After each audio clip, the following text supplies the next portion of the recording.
What is going on, IF Warriors? It's your boy Edward V, and today we're going to talk about how to maximize fat burning with intermittent fasting in 1 week.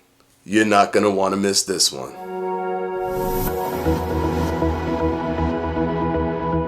To make sure that this is as clear as possible so you guys can be as effective as possible, I'm going to make sure that you guys understand every single tier. So I'm going to break it up into 3 different brackets. And with these 3 different brackets, you're going to understand exactly what you need to do for every single scenario. So for the first scenario, I'm going to tackle the actual intermittent fasting structure that is going to be the most effective for you for that entire week. Now, the best one that you can utilize for the entire week is going to be OMAD, 1 meal a day. Now, I talk about effectiveness because you want to maintain stuff like human growth hormone increase at its highest level. You also want to have adequate nutrients throughout the week, as well as take in protein for your neural recovery after your workouts. Now, with that being said, I want you to do OMAD, 1 meal a day, for most of the week.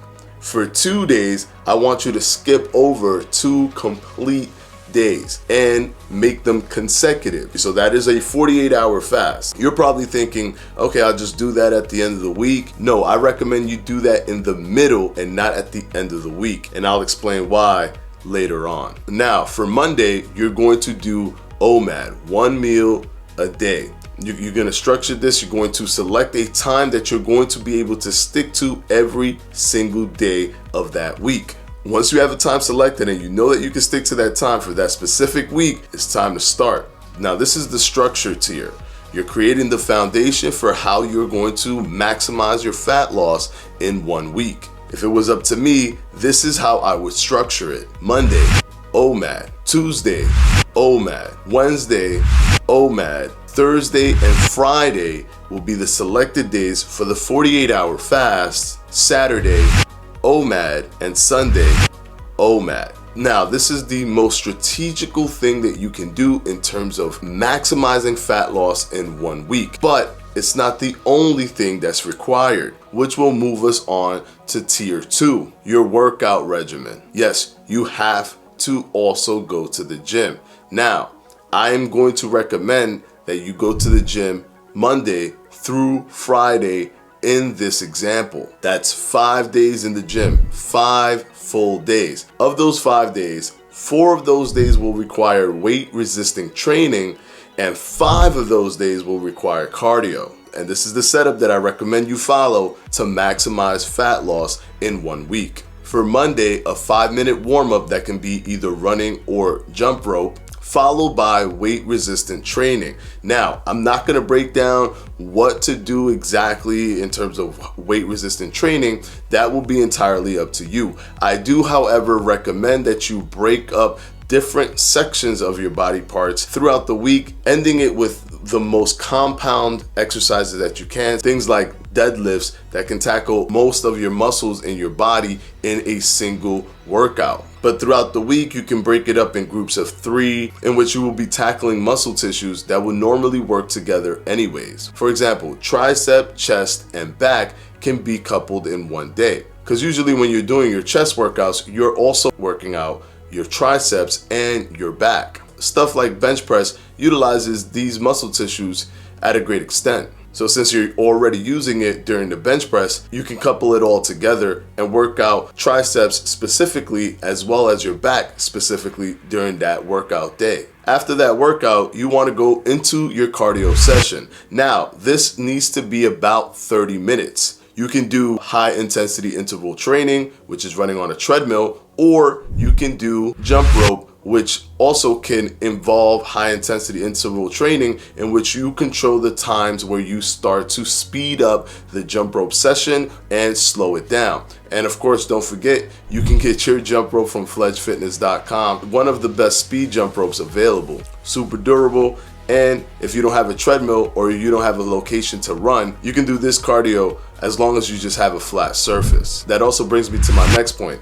If you don't have weight resistant material, or you don't have access to a gym, or you're not going to a gym, try to do things at home that will promote muscle growth. Stuff like push-ups, pull-ups if you can, lunges, squats. With enough sets and enough repetition, you will be promoting muscle growth even if you don't have weight resistant training, but weight resistant training is optimal. Now you want to do this because you want to make your body more anabolic, and the weight resistant training mixed with the cardio is allowing you to tackle more of your body fat because you're in a fasted state.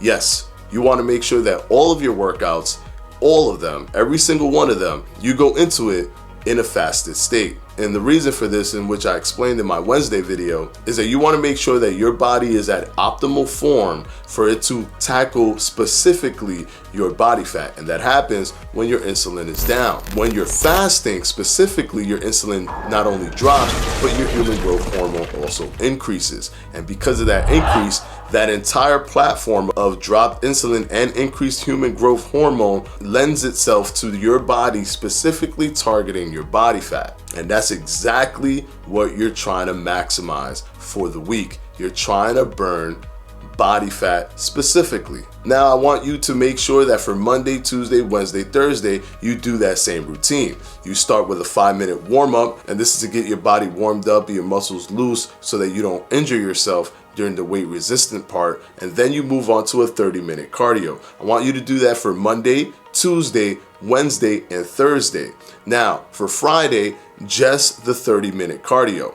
Give yourself 3 days for neural recovery, which will promote more muscle growth. And the more muscle growth you promote, the more signals you're sending to your body that these muscles are extremely important. Your body will start to prioritize muscle and start to utilize fat for your energy consumption. Now, once that's in place, we're going to move on to tier 3. Tier 3 is going to talk about your calorie consumption. Now, this has to be in control as well. These are the 3 structures that you need in control. The intermittent fasting structure, which is what we've already spoken about, workout routine structure, and the calorie consumption structure. Now, with the calorie consumption structure, you have 2 options. You can check your base metabolic rate. That is your BMR. If you Google BMR calculator, you can use any BMR calculator, and it'll guide you to a location where you input your age, your gender, your height, and your weight, and it will tell you what your base metabolic rate is. And in this example, if your base metabolic rate is 2,500 calories, then you can take off 500 calories from that number and consume 2,000 calories for every single day of the week, minus of course those 2 days where you're not consuming any foods. The base metabolic rate means that that's how much your body is burning in calories when you do nothing at all, simply to power the parts of your body that need the energy: your brain, your heart, your lungs, your kidneys, your liver, all the parts that need calories.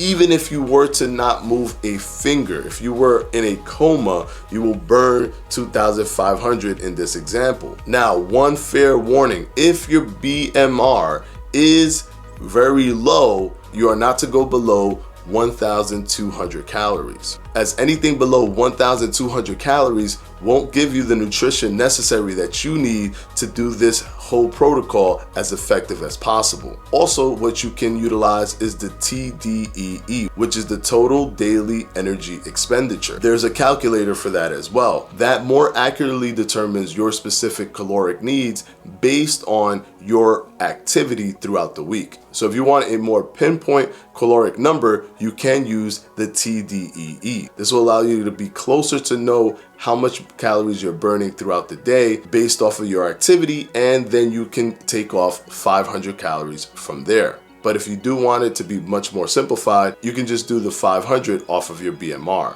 Now, why did I say that I wanted your 48 hours to be in the middle of the week and not the end of the week? That is because I want you to be able to go to the gym completely fasted, once for cardio and weight resistance, and another time for just cardio. 48 hours is about the time when the diminishing returns start to happen when it comes to intermittent fasting. Studies have shown that at the 48-hour mark, all of the internal benefits of intermittent fasting start to plateau and then even decline. Things like human growth hormone starts to drop. So you're not going to be as effective as possible if you exceed 48 hours. But the other Achilles heel is that you're not going to be getting your nutrients if you're constantly doing 48-hour fasts. So this is the most strategical way to implement the 48-hour strategy within a 1-week period. If you find yourself in a plateau or you're trying to burn a certain specific amount of body fat for a short period of time, this is the best way to do it within a 1-week period. Remember the 3 tiers. You're going to use the 1 meal a day regimen. You're going to use that regimen for 5 days. For 2 of the days, you're going to do the 48-hour fast. You're also going to incorporate a workout regimen that includes working out with weight resistance and also cardio. The cardio should be about 30 minutes. It could be either jump rope or high intensity interval training running on a treadmill. And for the calorie consumption, you want to make sure that you utilize either your BMR and take off 500 but not go below 1200, or use the total daily energy expenditure, get a more accurate reading, and then take off about 500 from that number. So there you have it, guys. That is how to maximize your body fat loss in 1 week utilizing intermittent fasting. I hope this video has helped you guys, and I want to give a big thanks to my patrons from my Patreon, and their names are going to come up right here.